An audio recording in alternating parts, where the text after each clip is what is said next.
Good afternoon, everyone. My name is Don Parkinson, and I'm a Senior Consultation Specialist with Atkins Realis. Today, we are continuing our series of live stream topics on the Northern Road Link project as it moves through the provincial environmental assessment and federal impact assessment processes. The topics we are covering parallel our project activities, so we hope these will help our viewers and listeners better understand the project and provide input along the way. With me today is my usual co-host, Jennifer Ashwazage Pereira, my colleague and an Indigenous engagement and traditional knowledge specialist at Atkins Realis. Jennifer is a member of Henvey Inlet First Nation located on the French River south of Sudbury and works with me on our projects across Canada. Greetings and salutations, Jen. Good day, good day. We have a good topic today, always one that's of interest to community members, and that's wildlife and wildlife habitat. We're going to go through the study plan that we're going to be undertaking and executing as part of the environmental and impact assessments. hmm So, with that, let's do a quick review of what we're going to talk about today, what we're going to cover. And we're going to start off with a project background where we're going to describe the project, get everybody up to speed on the project, because we always are welcoming new listeners. And then we're going to move on, talk about the valued component associated with wildlife and wildlife habitat. And then we're going to talk about indicators which are associated with the value components, and they are ways of measuring impacts. Then we're going to talk about baseline data collection methods, data analysis, um, identification and characterization of residual effects, the leftover effects from a project that are not able to be mitigated, and then cumulative effects assessment, looking at the bigger picture in terms of effects from a more regional or holistic view. And then we're going to wrap up by talking about follow-up and monitoring programs and then commitments associated with the environmental assessment and impact assessment. So, Jen, do you feel like doing Don? the introductory slide? Sure, of course. So the Northern Road Link is a proposed all-season road in Treaty 9 area, which is in Northern Ontario.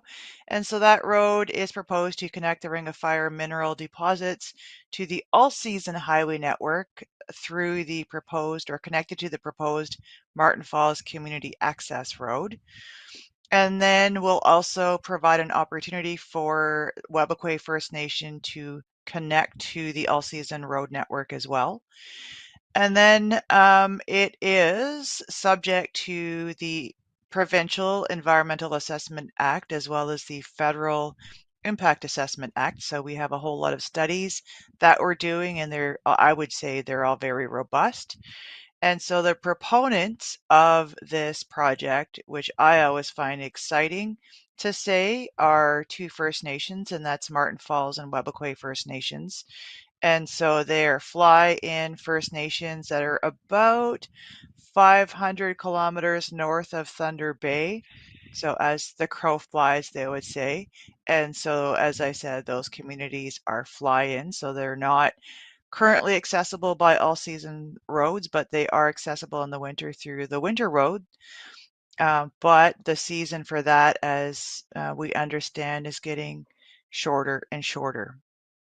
And there's been a bunch of studies done for the road, but about 4 years ago in 2020, Ontario, Martin Falls, and Webequie First Nations agreed to work together and conduct these provincial environmental assessments and the impact assessment as well. And this is all funded by the province of Ontario.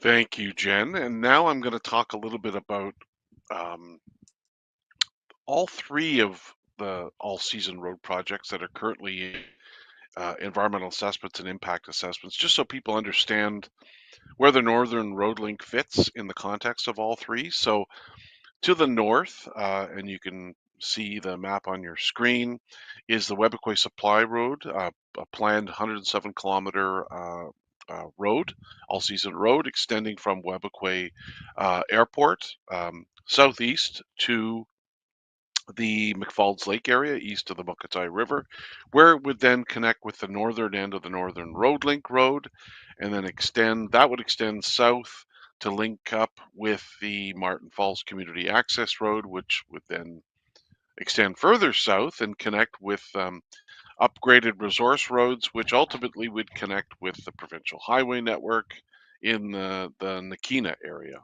And the Northern Road Link is planned to enable economic activity by helping with the transportation of goods, services, and resources. And as with all season road projects, it's not just the road that makes up the project. There's other infrastructure parts to it or components to it. The road itself would be an all-season road, ranging in length between 117 and 164 kilometers. And the reason why I'm giving a range is because the preferred corridor has not been completely finalized yet. There are various alternatives for different segments of the road. So once these are evaluated in detail, a preferred corridor will be identified and we'll have a sort of a definite length for the road.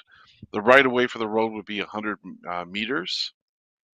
Uh, there would be a number of water crossings, of course, given the area that the territory the road would be sitting on. Um, these would use culverts and bridges, mainly culverts. The biggest bridge crossing is that of the Attawapiskat River, which is over 200 meters. And there is both temporary and permanent, what you call ancillary infrastructure, additional infrastructure, including storage and laydown areas, which would be temporary during construction for the storage and laydown of equipment and materials, maintenance facilities and yards, uh, which would be permanent because they're associated with the operations and maintenance of the road, access roads, which are roads to get to facilities such as pits and quarries where the construction material would come from and the material that would be used to maintain the road. And then, of course, associated with the access roads would be bridges or culverts as well too, wherever the access roads have to cross water courses.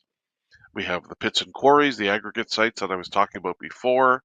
Some of those would be permanent, some of them would be temporary.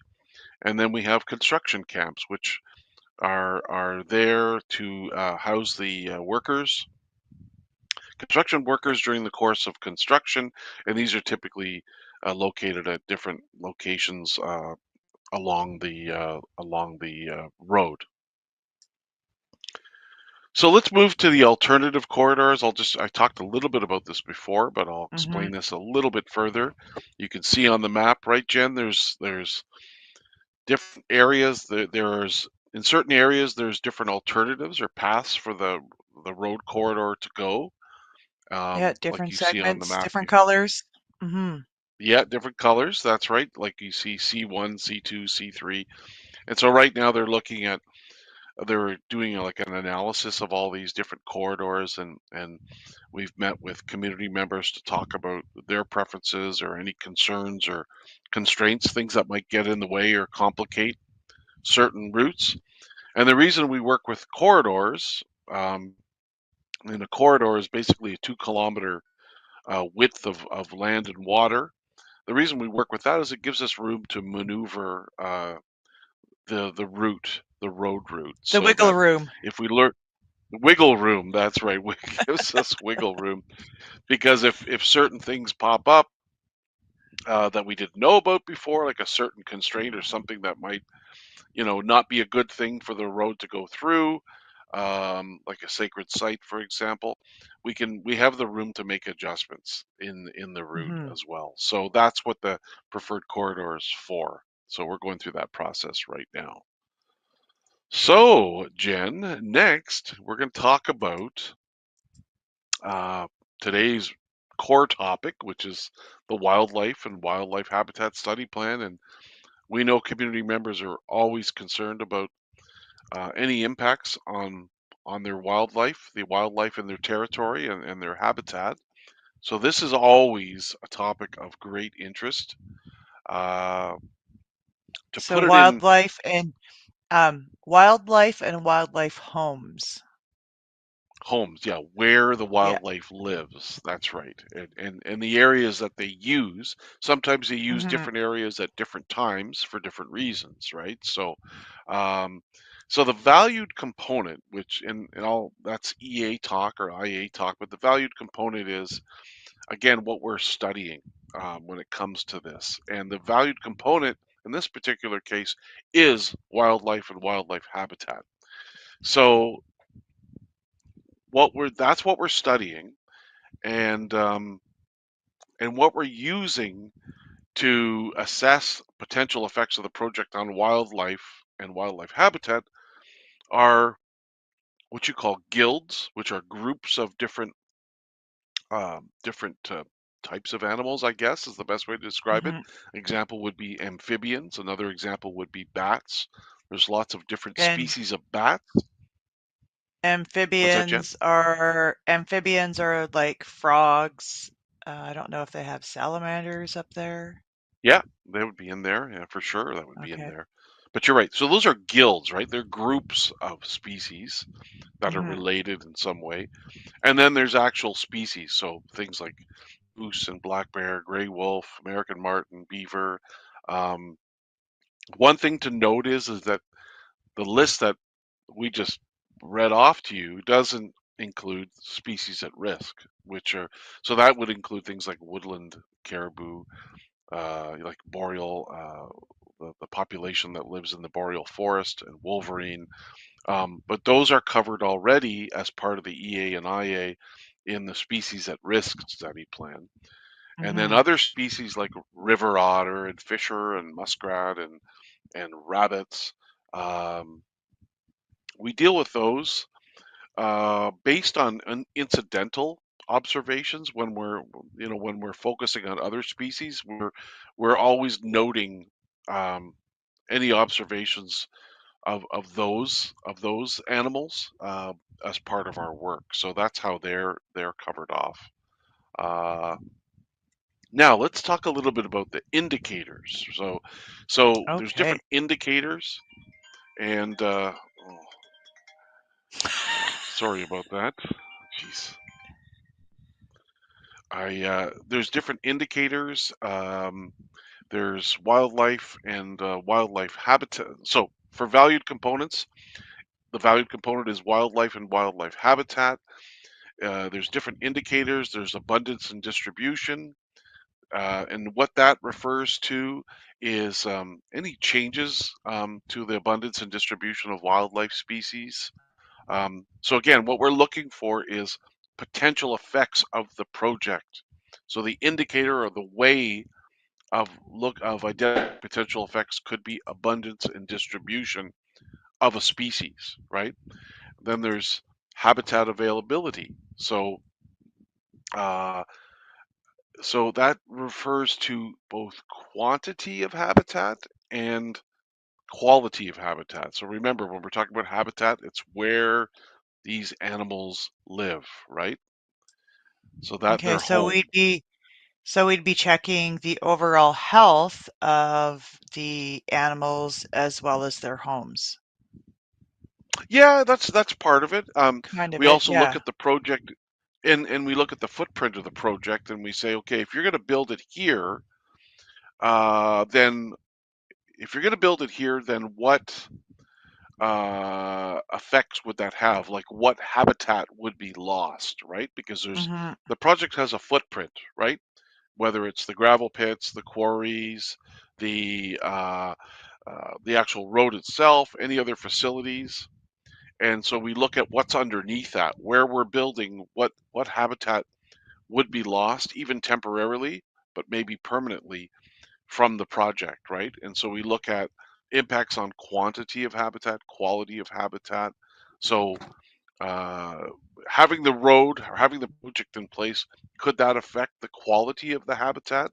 And therefore, maybe could that affect um, and could that affect whether animals will continue to use that area, for example? Mm-hmm. Then we have species richness.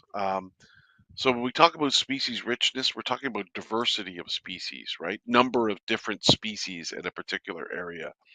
So that's another measure of impact, another indicator. We have got other indicators like species habitat specificity.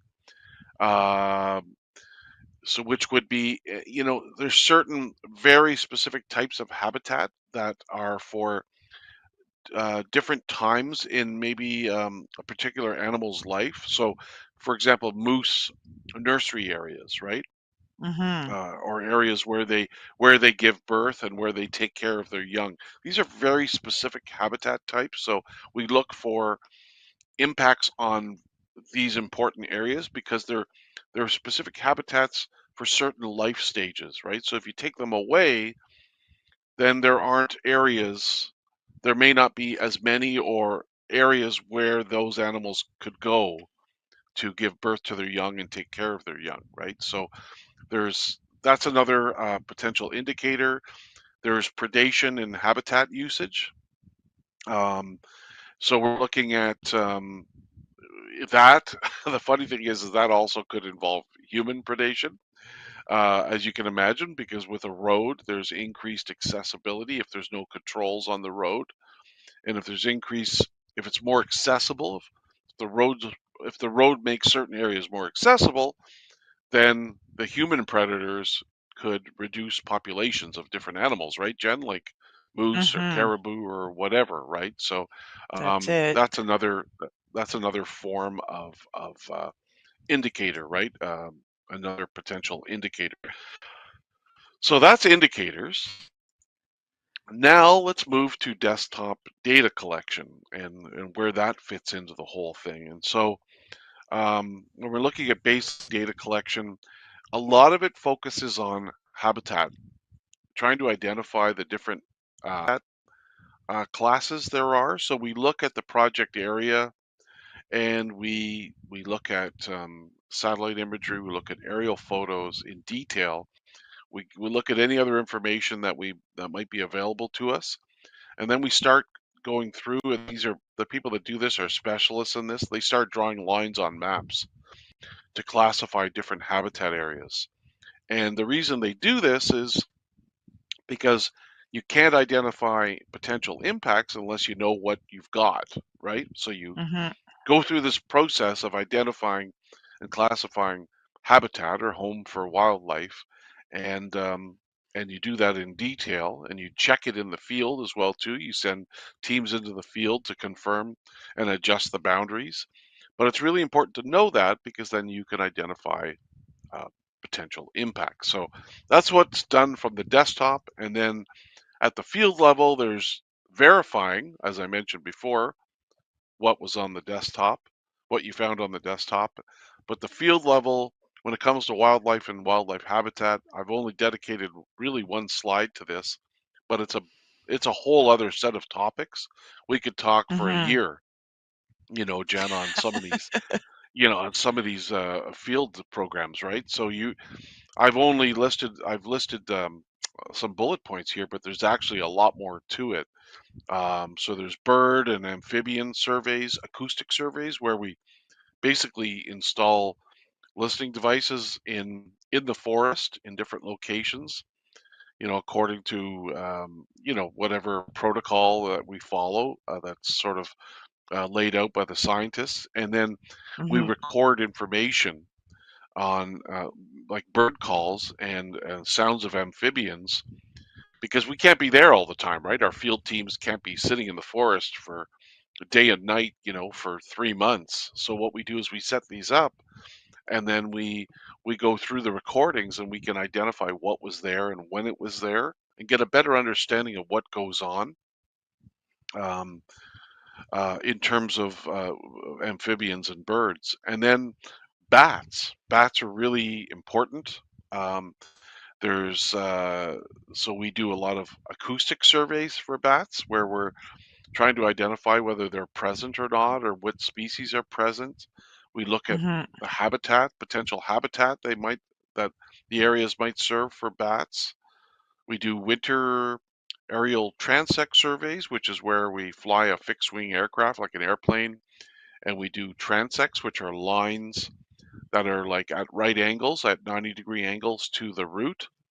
And these are very long tracks that we follow. And then when we do this, we look for a lot of it's to look for caribou, right? As part of the caribou surveys, we'll do these in February typically. But we'll also look for tracks from the sky. We'll also look for any other animals like wolverines that we might spot running across a lake, or wolves, and we record all that, everything that we see, any other animals like marten or whatever that happen to be seen. We also set up those cameras, those wildlife cameras, the game cameras. Yeah, those Um, guys have to have pretty keen eyes when they're up in the air looking. they do, yeah.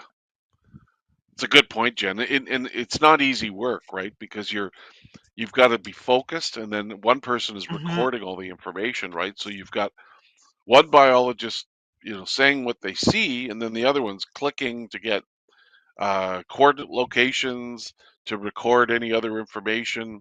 So these are pretty intense surveys, and they do them for typically like a week or so, depending on how big the surveys are. But there's other things like aquatic eDNA surveys, where, for example, a sample from a water course, like a river or stream, is taken, and then they send that off to there's some filtering that goes on with the sample, and then it gets sent off to the lab, and then they analyze the DNA, which is the genetic material that's in whatever's in the stream or river in that sample, and then they identify what's there. So you'll see, when they do those, you'll understand, you'll learn about, like, oh, there might be different kinds of bugs that are in the water, or Benthic uh, invertebrates.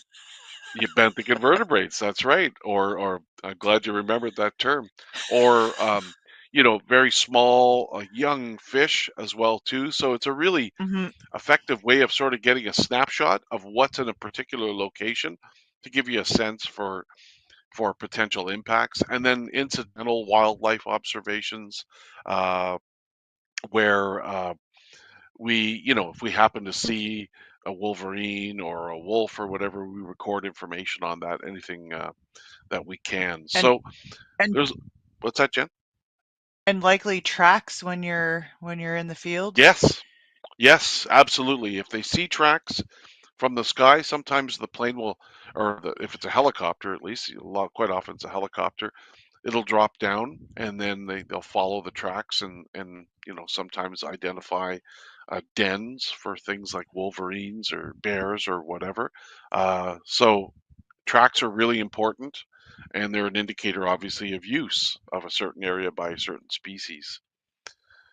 So in terms of the desktop data and the field data, the desktop analysis is used to sort of help plan and inform the field studies by helping figure out where to maybe do surveys. We look at government databases. We use all that desktop information to basically set the stage so that when we go in the field, we're going to the right places to collect information, so that we can paint that picture and get an idea of species abundance, like how many of a different species are there, the distribution, right? Where those species might be, the biodiversity, right? How many different species are occupying or using an area, and then the habitats. So there's a lot to this study plan. There's a lot of effort involved in this. It's a Mhm. lot of work over a number of years. And then the idea in the end is to take all this information and do what you call modeling, right? Where you try to, um, it's like with the weather, right? The weather, when they give the weather on the news, on television or radio, what they do is they take information from modeling, right? So they look at these different models and they try to predict what's going to happen in the next few days or week or whatever. And so it's the same thing with this kind of work. We take the observational work, the work that the team does in the field where they see different things. We combine that with the desktop work, and then we try to develop like a way of predicting and identifying where we think certain, there's a lot of a certain species, or these species use these particular areas. We try to get a pretty good handle on what's out there, because if you can do that, you can establish a good baseline. Then you can identify potential impacts, because you know the project, you know what the project involves. But if you know where, what's already there, what's there right now, and the way it is now, you can predict what effects there might be. So that's pretty sophisticated stuff that occurs typically at the end, towards the end of an environmental assessment, but it's really critical.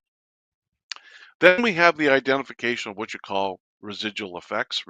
And residual effects are, uh, what they are is the leftover effects after mitigation. So when we talk about Hmm. mitigation, that's, mitigation is a way of to eliminate or limit effects, right, Jen? Like Yep. it's a big word, but that's really what it is. How do you control impacts of different parts, of a project? So we if you can only control so much, so there's usually always a little bit of leftover impacts, and they're called residual effects.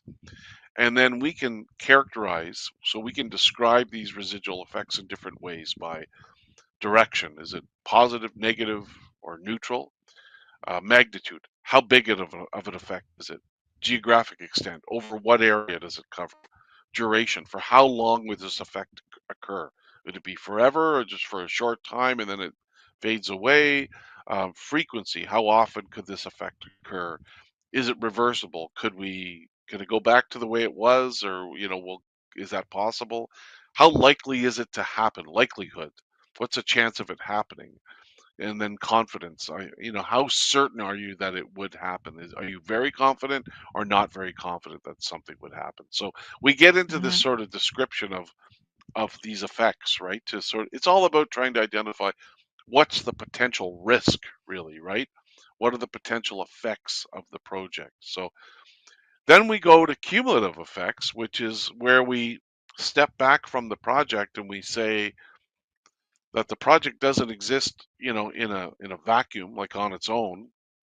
Um, it it uh, it it sits in an area with other projects that have occurred in the past, or that are occurring now, or that could occur in the future. So it's kind of like looking at the context of a project. So in that case, what we do is we look at the residual or leftover effects of other projects, combine them with ours, and then we look at that and we say, okay, what can we do to mitigate these cumulative effects? What can we do to reduce or eliminate these overall effects from all these projects together in the same general region? So that's what we mean by cumulative effects assessment.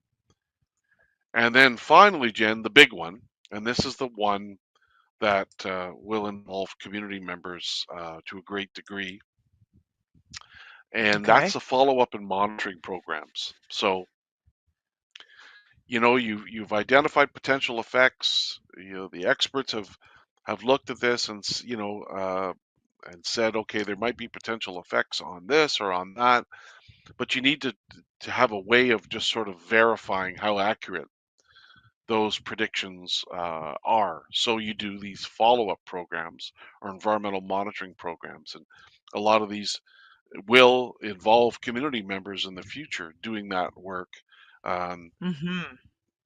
to and to just to make sure that everything's going as expected and there's no surprises. And if there are surprises, then something has to be done to figure out how to mitigate those unforeseen effects of the project. Great. And then the need for a follow-up program depends on the results of the assessment and talking with community members, provincial and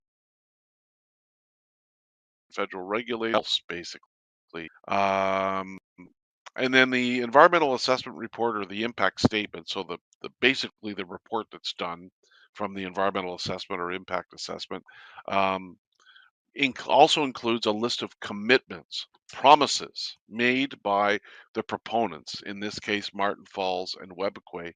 So the promises or commitments that they made and how they'll be addressed. So again, there's oversight, there's a way of checking to make sure those commitments are being followed through on. So that's the wildlife and wildlife habitat study plan, Jen. That's in a nutshell, a Take big nutshell.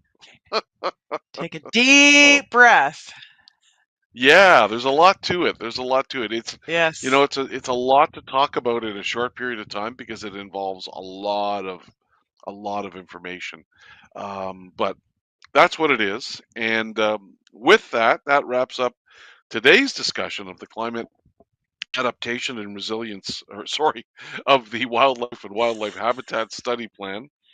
We hope it was helpful and encourages you to join us again next week when we discuss the birds and bird habitat study plan. Don't forget to keep in touch with our project team members via the contact information available on our website, northernroadlink.ca. Miigwech, and make sure to look out for project updates on social media and our website. Miigwech, and Mhm. see you soon. Bamapi.